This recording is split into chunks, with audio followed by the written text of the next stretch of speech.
아멘. 지난주 월요일 날 저녁 기도회 때 제가 다니엘과 세 친구에 대해서 설교했었습니다. 하나님께서 사용하시는 사람들의 특징 가운데 하나가 늙도록 하나님에 대한 태도가 변함이 없었다는 것 말씀을 드렸고요. 그 샘플로 다니엘을 예로 들었습니다. 다니엘은 80대 후반까지 약 70년 동안 하나님께 쓰임을 받았는데 그때까지 하나님께 대하여 한결같은 태도를 가졌다고 지난주 월요일 날 제가 말씀드렸습니다. 이제 처음에는 하나님께 사용받은 그 인물들 중에서 이 다니엘과 실은 갈렙을 들고 싶었는데 제가 준비하면서 이 갈렙은 좀 별도로 다뤄야 되겠다 그런 그 생각이 좀 간절해졌습니다. 그래서 오늘 저녁 갈렙에 대해서 말씀을 나누면서 은혜를 나누고자 합니다. 여호수아와 갈렙, 여호수아와 갈렙 같이 가는 이름이잖아요. 여러분 출애굽 1세대 중에서 가나안 땅을 밟은 유일한 사람, 두 사람, 두 사람, 그 두 사람이 바로 여호수아와 갈렙입니다. 두 사람만 가나안 땅을 밟았고요. 나머지 1세대들은 광야에서 다 죽었습니다. 그래서 오늘 저녁은 이제 갈렙에 대하여 묵상하면서 은혜를 나누고자 하는데요. 말씀을 들으면서 여러분 갈렙처럼 여러분들의 가문 전체가 하나님의 은혜를 간절히 사모하며 또 하나님 품으로 돌아갈 때까지 끝까지 변함없는 믿음으로 충성하시는 성도들이 되시기를 주님의 이름으로 축원합니다. 자, 먼저 한번 제목을 띄워보세요. 1번 제목 주제를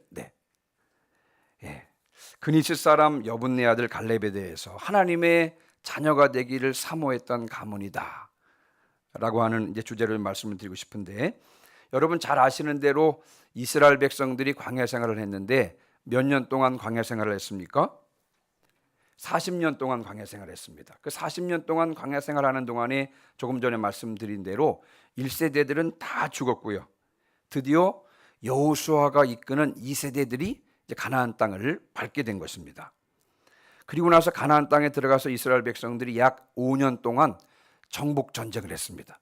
그래서 5년 동안 정복 전쟁을 하면서 가나안 땅을 점령을 하고 그 후에 그 가나안 땅을 12지파에게 이제 분배해 주었습니다. 근데 그 당시는 이미 이제 요단강 동편은요 2지파 반에게 나눠준 상황이었습니다. 루벤 지파와 갓 지파와 므낫세 반 지파가 요단강 동편에서 이미 땅을 분배받은 상황이었기 때문에 이 요단강 서편에는 9지파 반, 9지파와 반 지파가 이제 분배받아야 되는데, 오늘 본문에 보니까 9지파 반 중에서 제일 앞에 나와서 땅 분배를 요구한 지파가 있었는데 그 지파가 어느 지파였을까요? 유다 지파였습니다. 9지파와 반 지파 중에서 유다 지파가 제일 먼저 나와서 땅 분배를 요구했고요. 유다 지파 중에서도 오늘 본문에 보니까 갈렙이 제일 먼저 나와서 땅을 요구했습니다. 자, 그러면 먼저 이제 갈렙에 대해서 좀 본격적으로 알아봐야 될 텐데, 여러분 6절을 한번 보시기 바랍니다. 6절 앞부분만 한번 읽어볼 텐데요. 같이 한번 읽어보겠습니다. 6절 시작. 그때 유다 자손이 길갈에 있는 여호수아에게 나아오고 그니스 사람 여분네 아들 갈렙이 여호수아에게 말하되 아멘. 거기까지요. 자, 갈렙을 소개하면서 여러분 오늘 본문에 보니까 주의해서 보셔야 될 부분이 그니스 사람 여분네 아들 갈렙이라 그랬습니다. 여러분 갈렙의 아버지는 누굽니까? 갈렙의 아버지는 누구예요? 여분네입니다. 여분네. 근데 이 여분네 앞에 호칭이 붙어 있습니다. 어떤 호칭이냐면 한번 따라해 보시기 바랍니다. 그니스 사람. 다시 한번요. 그니스 사람. 자, 그러면 먼저 그니스 사람에 대해서 좀 살펴봐야 될 텐데, 여러분 역대상 1장 34절로 36절인데 여러분 한번 그 앞에 나오는 TV를 통해서 한번 보시기 바랍니다. 자, 34절부터 36절인데, 자, 아브라함이 이삭을 낳았으니 이삭의 아들은 에서와 이스라엘이더라. 아브라함이 이삭을 낳았죠. 이삭이 쌍둥이를 낳았습니다. 쌍둥이 형이 에서고 그다음 동생이 야곱인데 야곱의 다른 이름이 이스라엘입니다. 그렇죠? 그래서 에서와 이스라엘이더라. 자, 그다음에 35절에 이삭의 쌍둥이 형 에서의 후손이 나옵니다. 에서의 아들은 엘리바스와 르우엘과 여우스와 알람과 고라요. 이 에서의 큰 아들이 엘리바스고요. 그다음에 36절에 보시면 엘리바스의 아들은 대만과 오말과 스비와 가담과 그다음에 누가 나오죠? 그나스와 딥나와 아말렉이요. 그랬습니다. 자, 그러니까 그니스 사람이란 뜻이 무엇이냐? 여러분, 그니스 사람은 이삭의 쌍둥이 형 에서의 큰 아들 엘리바스의 아들이었습니다. 그렇죠? 엘리바스의 아들 중에서 한 사람이 그나스였습니다. 이게 무슨 말이냐면 그나스 사람 여분네 아들 갈렙이다. 그러니까 여러분, 그나스 사람은 에서의 족속, 다시 말하면 에돔 족속입니다. 에서의 후손입니다. 자, 그러니까 갈렙은 본래 이스라엘 사람이었다, 이스라엘 사람이 아니었다? 이스라엘 사람이 아니었다는 것입니다. 나중에 이제 에돔 족속이 원래는 형제였습니다만 나중에 이 에돔 족속은 완전히 이방인처럼 취급받은 그런 족속이 되었습니다. 그러니까 이 갈렙은 본래 이스라엘 사람이 아니었고 이방인이었다는 뜻입니다. 그러니까 그니스 사람 여분네 아들 갈렙이다. 이 그니스 사람이란 말은 이 집안은 이스라엘 족속이 아니라 이방인이었다, 이런 뜻인 것입니다. 자, 그러면 이 여분네, 갈렙의 아버지 여분네 이름 뜻이 뭐냐면 돌아섰다, 이런 뜻입니다. 여분네라고 하는 이름 뜻이 돌아섰다. 아마도 이방신에게서 하나님께로 돌아섰다는 의미로 이해할 수 있을 것입니다. 자, 그러면 다시 한번 정리를 해보면 이 갈렙의 집안은 본래 에돔 족속이었습니다. 그런데 오늘 읽은 본문에 보면 이스라엘 12지파 중에서 어느 지파로 나와요? 유다 지파로 나옵니다. 본래는 에돔 족속이었는데 그런데 오늘 본문을 읽다 보면 갈렙은 유다 지파에 속해 있는 것입니다. 그러니까 이 어느 시점에서 이 에돔 족속이었다가 이스라엘의 유다 지파로 속하게 되었다는 것입니다. 자, 그러면 언제 이 갈렙의 집안이 에돔 족속에서 이스라엘 자손 중에서 그 유다 지파로 속하게 되었을까? 몇 년 전에 강정훈이라고 하는 분이 두란노 서적에서 이제 출판한 책이 있는데 갈렙처럼 온전하게, 그분이 이 갈렙에 대한 연구를 했는데 이제 이분이 이제 가능성을 제시한 게 뭐냐면 원래 갈렙의 집안은 에돔 족속이었습니다. 그러다 어느 시점에 애굽으로 내려온 거예요. 애굽으로. 근데 그 애굽에 와서 여호와 하나님을 알게 되고 믿게 된 것입니다. 그러니까 이집트에서 이스라엘의 하나님을 믿고 하나님의 자녀가 되었고요. 또 유다 지파에서 그들을 받아들이게 된 것입니다. 그 후 출애굽하는 이스라엘 백성들을 따라서 나와서 결국 가나안 땅에 정착하게 되었다라고 이 강정훈이라고 하는 분이 그 갈렙에 대해서 연구하면서 그렇게 결론을 내린 것을 읽은 적이 있습니다. 여러분, 당시 이스라엘은 애굽에서 종살이하고 있었습니다. 애굽 사람들의 종이었습니다. 그럼에도 불구하고 갈렙의 집안은 하나님을 믿고 이스라엘 백성이 된 것입니다. 다시 말하면 갈렙 집안은요, 하나님의 백성이 되고 싶어서 종이 되는 것도 마다하지 않은 그런 집안이었습니다. 또 다른 말로 말하면 갈렙의 집안은 하나님의 백성이 되고 싶어서 안달이 난 그런 집안이었습니다. 하나님의 은혜를 받고 싶어서 안달이 났던 집안이 바로 어느 집안이었냐? 바로 이 갈렙의 집안이었다는 것입니다. 마치 누구처럼요? 여러분, 룻기에 나오는 주인공, 룻기의 주인공 룻처럼 말입니다. 룻기 1장 16절 말씀을 우리 한번 다 같이 읽어보겠습니다. 시작.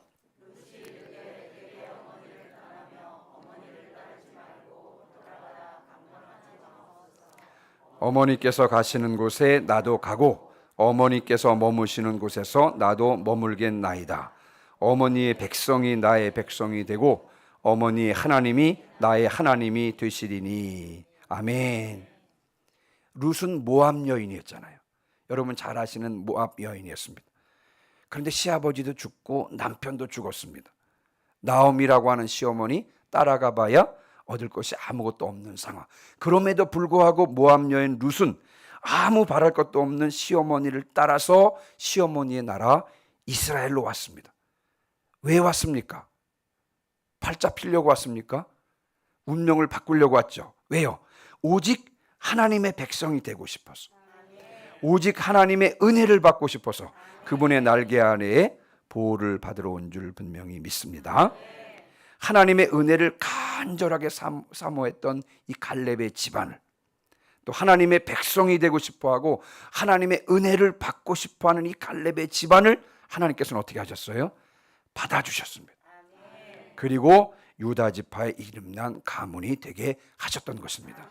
마치 모압 여인 룻, 이방 여인인 룻을 하나님께서 받아주셔서 이스라엘의 이름난 가문이 되게 하셨던 것 마찬가지로, 그렇게 하나님의 은혜를 간절히 사모해서 하나님의 백성이 되고자 심지어는 애굽의 종이 되는 것을 마다하지 않았던 이 갈렙의 집안을 하나님께서 받아주셔서 유다 지파의 이름난 가문이 되게 하셨던 것입니다. 우리가 잊지 말아야 될 것은 하나님께서는 사모하는 자에게 은혜를 베풀어 주시는 줄 믿습니다. 시편 107편 9절 말씀도 같이 읽습니다. 시작.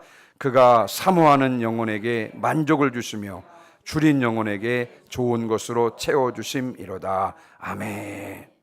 하나님의 은혜를 깊이 사모하시는 성도들이 되시길 주님의 이름으로 축원합니다. 우리가 주님의 은혜를 깊이 사모할 때 갈렙의 집안처럼 또 룻처럼 하나님의 은혜를 깊이 사모할 때 만족함이 있을 것이고 또한 좋은 것으로 채워주실 줄 믿습니다. 자, 이제 두 번째 주제인데요. 자, 갈렙은 어떤 사람이었냐? 한마디로 말하면 하나님께 어떤 사람이요? 충성한 사람이었습니다. 이 갈렙이라고 하는 이름 뜻이 뭐냐면요, 칼렙이라는 뜻이 뭐냐면 개란 뜻입니다. 개, 멍멍이 개요. 멍멍이 개 있죠? 여러분이 갈렙이라고 하는 이름 뜻이 멍멍입니다. 아버지 여분네 이름 뜻이 뭐라 그랬죠? 여분네? 돌아섰다. 아마 이방신에게서 하나님을 믿고 하나님에게로 돌아섰다, 이런 뜻일 것으로 추정이 됩니다. 그런데 그 아들이 갈렙의 갈렙, 이름 뜻이 뭐라고요? 개라고 하는 이름 뜻입니다. 개처럼 낮은 신분이었지만 하나님의 은혜로 그분의 자녀가 되었으니 이제는 하나님께 개처럼 충성스럽게 살아라, 이런 뜻으로 아버지 여분네가 아들에게 개라는 뜻의 이름을 지어주었을 것입니다. 자, 그러면 이 갈렙이 어떤 사람이었는지 분명히 보여주는 사건이 있는데, 여러분 오늘 읽은 본문 6절부터 9절까지 한번 읽어보겠습니다. 제가 6절 중간부터 읽으시고 여러분 7절 읽으시고요, 9절까지 한 절씩 교독하시겠습니다. 여호와께서 가데스 바네아에서 나와 당신에 대하여 하나님의 사람 모세에게 이르신 일을 당신이 아시는 바라.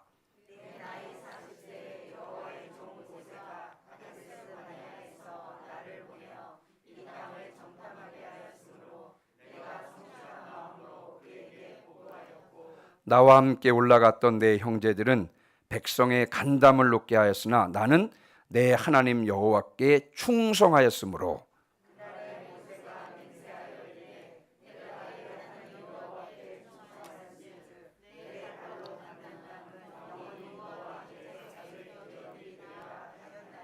아멘.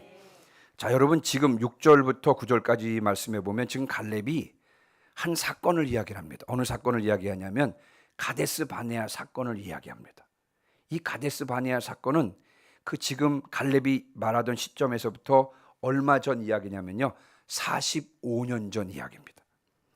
지금 갈렙은요 45년 전에 있었던 가데스 바네아 사건을 지금 이야기하는 것입니다. 가데스 바네아 사건은 민수기 13장에 기록되어 있습니다. 민수기 13장에 기록되어 있는데, 자, 이 사건은 조금 전에 말씀드린 대로 갈렙이 어떤 사람이었는지를 아주 분명하게 보여주는 사건입니다. 이스라엘 백성들이 가데스 바네아에 도착했을 때 그곳에서 각 지파별로 대표 한 사람씩을 뽑았습니다. 그러니까 이스라엘이 12지파니까 그 대표들이 12명이 선택되었습니다. 이 12명에게 임무를 부여했는데 가나안 땅을 정탐하는 임무였습니다. 그때 유다 지파 대표로 선출된 사람이 누구였어요? 바로 이 여분네 아들 갈렙이었습니다. 12명의 정탐꾼들이 가나안 땅을 40일 동안 쭉 정탐하고 와서 돌아와서 정탐 결과를 보고하는데 12명이 한결같이 보고한 내용이 뭐냐? 40일 동안 가나안 땅을 쭉 다 정탐한 후에 공통된 의견이 뭐냐? 그 땅은 젖과 꿀이 흐르는 땅입니다. 공통된 의견이었습니다. 자, 그런데 그 중에 10명은 그 땅은 젖과 꿀이 흐르는 땅이지만 거민들이, 거기 살고 있는 주민들은 강하고 성읍이 견고했고 거기 안악자손, 다시 말하면 거인족이 살고 있었습니다. 올라가서 그 백성을 치지 못할 것입니다. 그들은 거인족이고 아마 우리는 스스로 보기에도 메뚜기 같았을 것입니다. 결코 우리가 올라가지 못할 것입니다. 올라간다 할지라도 그 땅을 점령하기는 불가능할 것입니다 라고 12명 중에서 10명은 그렇게 보고했습니다. 그러나 그 중에서 12명 중에서 12명의 정탐꾼 중에서 2명은요, 올라가서 그 땅을 취하자, 우리가 능히 이길 것이다, 하나님이 우리와 함께 하신다, 하나님이 우리와 함께 하시니 그들을 두려워하지 말라, 그들은 우리의 먹이다, 하나님께서 그 땅을 우리에게 주실 것이다 라고 보고를 한 것입니다. 이 두 번째, 올라가서 그 땅을 취하자, 하나님께서 우리와 함께 하시고 하나님께서 우리에게 그 땅을 주실 것이고 그들은 우리의 먹이다 라고 고백했던 두 사람 중에서 한 사람이 누구였어요? 갈렙이었고요. 또 다른 사람은 누굽니까? 여호수아였습니다. 여러분, 갈렙은 지금 그 45년 전 그 당시를 돌아보면서 뭐라고? 자, 7절 보세요. 7절 끝에 보시면 내가 성실한 마음으로 그에게, 그는 모세를 말하는 것입니다, 모세에게 보고하였다 그랬습니다. 45년 전에 여호수아와 함께 갈렙이 보고했던 내용을 상기를 하면서 성실한 마음으로 보고했다 그랬어요. 근데 제가 이제 우연하게 이 본문을 표준 세번역으로 보니까요, 마음에 믿어지는 바를 보고했다는 것입니다. 여기서 성실한 마음으로 보고했다는 이 말의 뜻은 뭐냐면, 표준 세번역은요, 마음에 믿어지는 바를 보고했다 이렇게 기록되고 있습니다. 그 다음에 8절 보세요. 8절 끝에 보면 나는 내 하나님 여호와께 충성하였으므로 그랬습니다. 자, 그러면 여기서 충성이라고 하는 그 단어, 충성이라고 하는 개념, 중요한 개념을 파악할 수가 있는데, 충성이 뭐냐? 마음에 믿어지는 대로 행하는 것이 바로 충성인 줄 믿습니다. 갈렙은 한마디로 말하면, 여러분 따라해 보세요. 충성스러운 사람. 다시요. 충성스러운 사람. 갈렙은 정탐하기 전에 이미, 그 땅을 보기 전에 이미 하나님께서 가나안 땅을 주실 것을 마음에 믿었습니다. 그래서 그 믿음대로 이미 가나안 땅을 정탐하기 전에 마음 가운데 하나님께서 가나안 땅을 주실 것을 믿었고요, 그 믿음대로 가나안 땅에 대해서 보고하였고, 그 믿음대로 올라가면 그 땅을 차지할 수 있을 것이다 라고 보고했던 것입니다. 우리도 갈렙처럼 하나님 앞에서 충성스러운 사람이 되어야 할 줄 믿습니다. 하나님 앞에서 마음에 믿어지는 대로 행하는 사람이 되어야 할 줄 믿습니다. 자, 이런 겁니다. 제가 한번 예를 들어 보겠습니다. 제가 이제 세원교회에 있을 때 어느 해 추수감사절 헌금을 하게 되는데, 제가 기도하면서 마음에 믿음이 생겼습니다. 어떤 믿음이냐면, 교회 재정이 넉넉하지는 않지만 그러나 하나님께서 추수감사절 헌금을 성도들이 드리게 하면 그 하나님께 제가 이 추수감사절 전액을 교회 재정은 어렵지만 경상 재정에 넣지 않고 이걸 전적으로 다 선교와 구제에 쓰겠습니다, 이런 마음이 들었습니다. 그래서 교인들에게 선포를 했습니다. 그렇게 하겠다고. 추수감사절 헌금이 들어오면 그걸 가지고 전액을 다 선교와 구제를 위해서 사용하겠습니다 라고 했습니다. 추수감사절 그날이 돌아왔습니다. 성도들이 헌금을 드렸어요. 예배 끝나고 추수감사절 헌금을 계수해 보니까 추수감사절 헌금이 예상보다 많이 들어왔다, 적게 들어왔다? 많이 들어온 거예요. 많이 들어오니까 약간 지금 마음이 좀 흔들리더라고요. 지금 교회 재정이 어려운데 요걸 경상 재정에 넣기만 하면 이 끝까지 쫙 갈 수가 있을 텐데, 야, 순간적으로 마음이 흔들리더라고요. 자, 그러나 그럼에도 불구하고 뭐예요? 믿음대로 그 추수감사절 헌금 전액, 예상보다 많이 나온 그 추수감사 헌금 전액을 선교와 구제를 위해서 사용하는 것이, 여러분 이것은 뭐예요? 이것이 바로 충성스러운 사람입니다. 아닌 것 같아요. 여러분 믿지 못하는 것 같아요. 여러분 직업상 살짝 이제 거짓말을 하는 직업, 거짓말을 해야만 하는 그런 직업이 있어요. 자, 어느 날 마음속에 이제 믿음이 생기는 거예요. 그래도 믿는 사람이 정직해야지. 하나님 앞에서 내가 손해 보더라도 하나님 앞에서 정직해야지. 여러분 이런 믿음이 생기면 그 믿음대로 거짓말을 하지 않아요. 그것이 충성스러운 사람입니다. 믿으시면 아멘. 예. 근데 어떤 문제가 생겼어요. 근데 자꾸 마음 가운데 이 문제가 생겼는데, 하나님께서 이게 기도하라는 사인이구나. 내가 오늘부터 작정하고 새벽에 나가서 기도해야 되겠다. 하나님께 자꾸 그런 마음을 주시는 거예요. 내가 오늘부터 작정하고 새벽에 주님 앞에 나가서 기도해야 되겠다. 그런데 그 다음날 아침에 눈을 뜨면 어떻게 돼요? 피곤하니까 뭐 잠깐 들은 생각이겠지 뭐. 그럼 여러분 이건 충성스러운 사람입니까? 충성스러운 사람이 아닙니까? 충성스러운 사람이 아닌 것입니다. 여러분 갈렙은 믿음대로 보고하고 믿음대로 행하는 충성스러운 사람인 줄 분명히 믿습니다. 갈렙처럼 믿음대로 행하시는 충성스러운 사람이 되시기를 주님의 이름으로 축원합니다. 자, 마지막 한 가지만 더 말씀을 드릴 텐데 10절부터 12절입니다.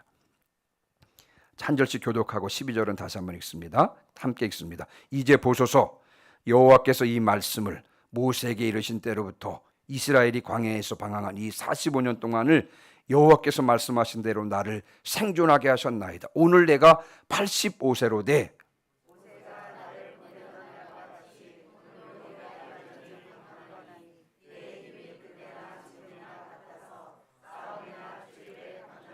같이 읽습니다. 그날에 여호와께서 말씀하신 이 산지를 지금 내게 주소서. 당신도 그날에 들으셨거니와 그곳에는 아낙 사람이 있고 그 성읍들은 크고 견고할지라도 여호와께서 나와 함께 하시면 내가 여호와께서 말씀하신 대로 그들을 쫓아내리다 하니. 아멘.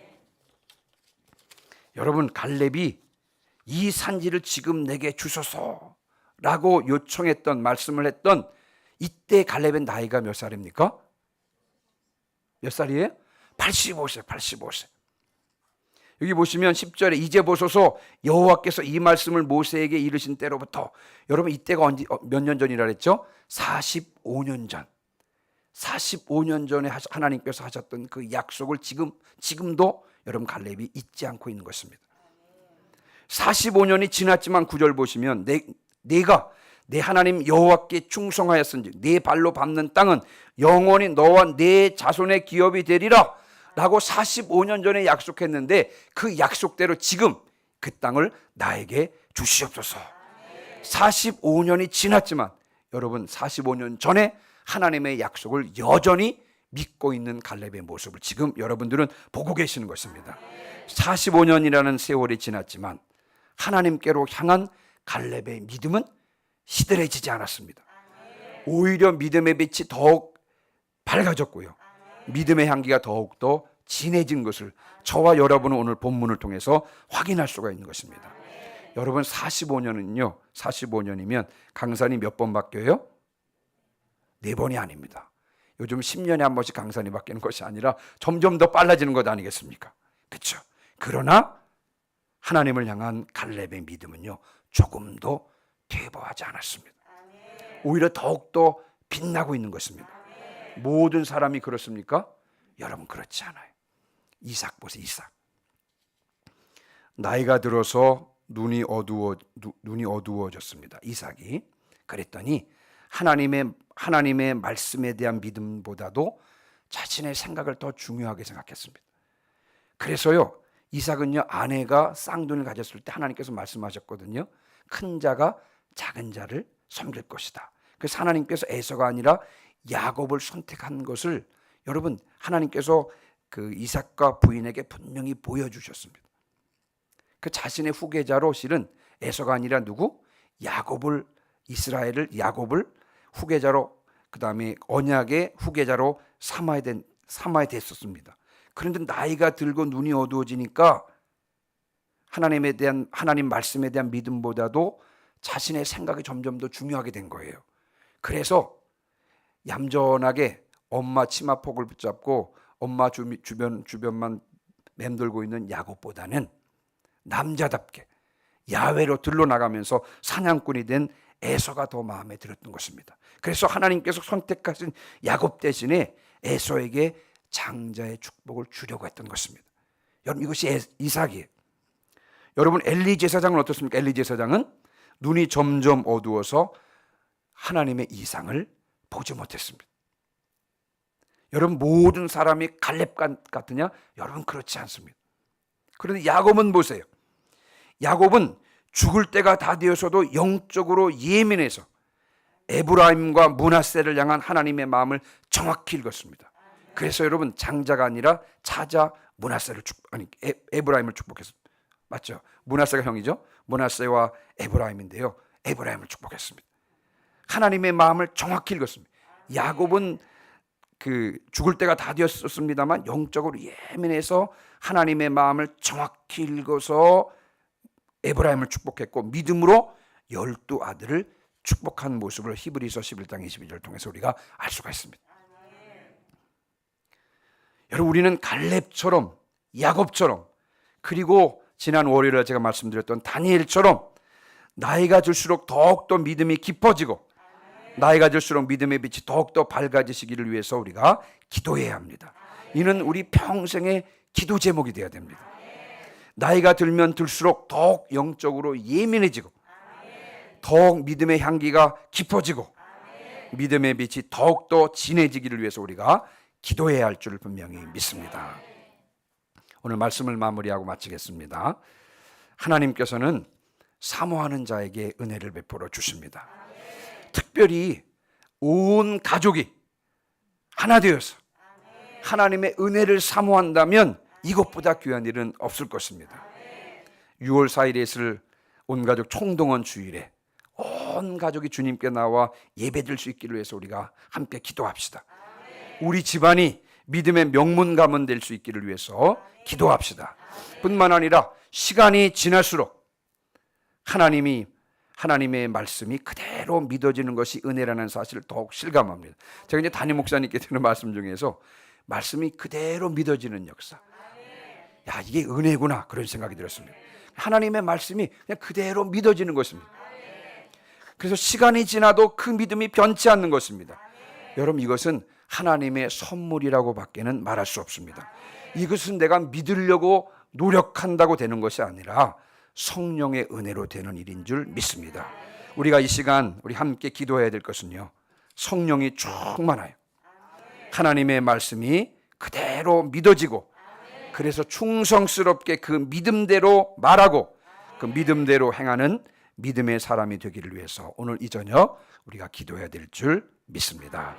찬송가 320장 우리 찬송하시고 오늘 들은 말씀을